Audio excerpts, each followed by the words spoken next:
Hi, my last recipe that I've got for you is rock cakes. Now these are really quite popular when we make these at a cooking club at Wheatley. So I'm going to show you how to make them. Right, so for this recipe what you need is self-raising flour. So I've just realised that's a mirror image. So self-raising flour, you need some butter or margarine or baking block, whatever you've got.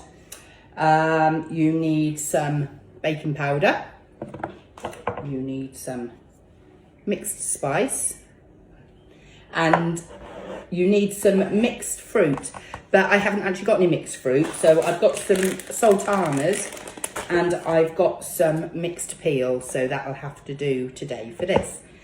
So first of all we need to put 3 heaped serving spoons of flour into your mixing bowl.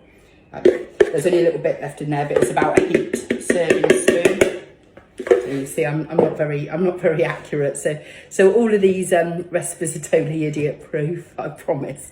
So 3 tablespoons of self-raising flour, and I'm going to put in 3 butters. 1, 2, 3. And we're going to squeeze and tickle again. So coat all your butter in the flour so it's not too sticky. I'm going to squeeze and tickle to get rid of all of those lumps. I never bother using scales or anything with children, because it's, especially very young children, because the numbers really don't mean anything to them when they're that high. Whereas I much prefer this because it's more meaningful to them just to count sort of small numbers. So, and as I've said, you can make up songs and rhymes when you're doing your squeezing and tickling. You can make rhymes up like, this is the way we squeeze the butter, squeeze the butter, squeeze the butter. This is the way we squeeze the butter. Well, it's not a cold and frosty morning. On a nice May morning. But you can have total artistic license as to what songs you make up. You can always change words to any songs, I find, so that's always good. So we're nearly there. Give it a shake. So a few little lumps. Keep going. That's it. So that's that. So I'm going to get a teaspoon, and I'm going to put about half a teaspoon of, oops, the right side, about half a teaspoon of baking powder into my mix. I'm going to put about a teaspoon of mixed spice, because I like mixed spice. You see, it's really not very accurate. Just, in fact, I'm going to put a little bit more, and I'm going to use the end. I can't get my spoon in properly, so I'll just use the end to get it out. And I am going to put about a tablespoon of sugar into my mix. Just get the lump of butter out that went in there. I'm going to put a couple of handfuls of raisins in. But it's better if you've got mixed fruit. It's better with mixed fruit. Who's going to judge us? And then I've got some mixed peel, because I made some bread pudding the other day, so I bought some mixed peel for some bread pudding, and about a tablespoon of mixed peel in there as well. And then I'm going to use my big spoon to mix it all round together.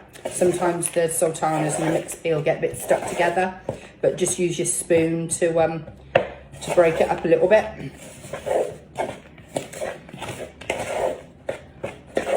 All smelling lovely.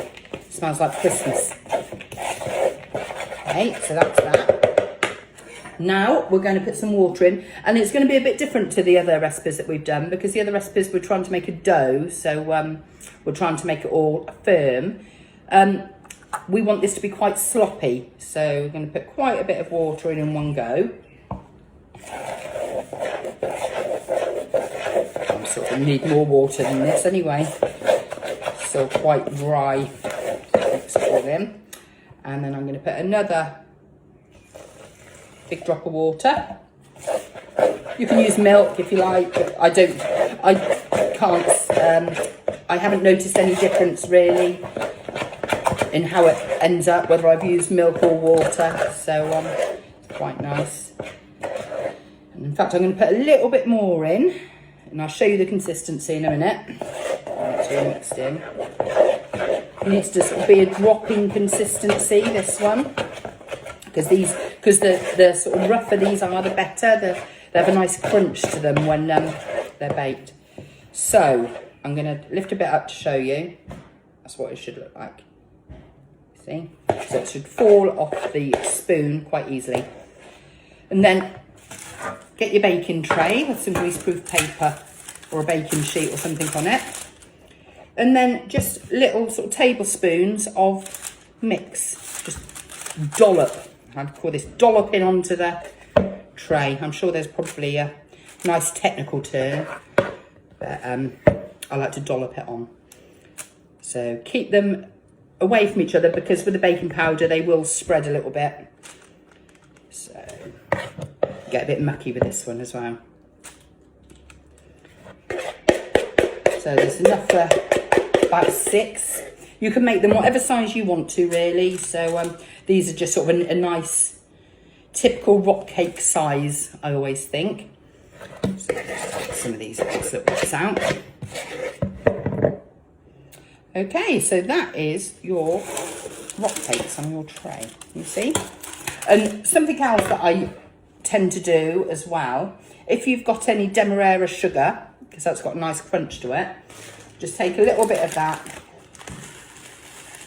just a little bit in your hand, and just sprinkle it over the top before it goes in the oven, and it gives it a nice little crunch. As I say, it's all very haphazard here, but it doesn't matter. As long as it looks right and as long as it tastes nice, that's all I worry about. So I hope you've enjoyed my little block of cooking videos. I will put a picture of the finished product up with the video and also a copy of the recipe. If you've got any questions at all, just post underneath the picture and I'll do my best to answer them. So, but I'm sure you'll have fun, and I'm sure they taste nice. And don't forget to send us pictures. These are just going in the oven now, again about 180 degrees. You'll notice a real similarity with all of my recipes. A bit of squeeze and tickling, and normally 180 degrees. So it's quite nice just to remember that it's normally 180 degrees. So about 180 degrees for about 10-15 minutes until they've puffed up a bit, and you'll see when they're cooked, and it will make your kitchen smell lovely. So have fun and see you soon. Bye.